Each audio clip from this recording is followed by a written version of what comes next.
Ang mga Diyos-Diyosa ng Babylonia. Ika-46 na kabanata.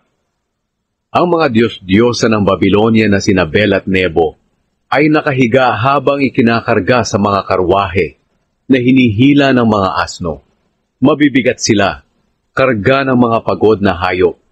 Nakahiga nga sila at hindi nila kayang iligtas ang kumakarga sa kanila. Kaya pati sila ay nabihan.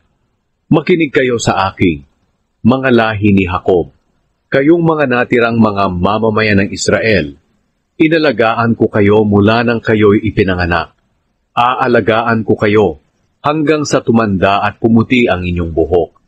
Nilikha ko kayo, kaya kayo'y aalagaan ko. Tutulungan ko kayo at ililigtas. Kanino ninyo ako maihahalin tulad? Mayroon bang katulad ko?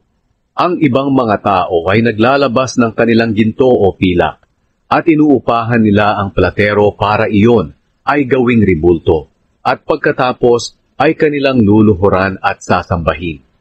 Pinapasan nila ito at inilalagay sa kanyang lalagyan at nananatili ito roon dahil hindi naman ito makakakilos. Kung may mananalangin sa kanya, hindi siya makakasagot at hindi makakatulong sa panahon ng kaguluhan. Kayong mga rebelde, tandaan ninyo ito at itanim sa inyong mga isip. Alalahanin ninyo ang aking mga ginawa noong unang panahon. Ako lang ang Diyos, at wala nang iba pang katulad ko. Sa simula pa lang, sinabi ko na ang mga mangyayari sa hinaharap. Ang aking mga inihayag ay magaganap, at gagawin ko ang lahat ng gusto kong gawin. Tatawag ako ng isang tao mula sa silangan, sa malayong lugar, at siya ang magsasagawa ng aking mga plano. Maitutulad ko siya sa isang ibong mandaragit. Isasagawa ko ang aking mga sinabi at plinano.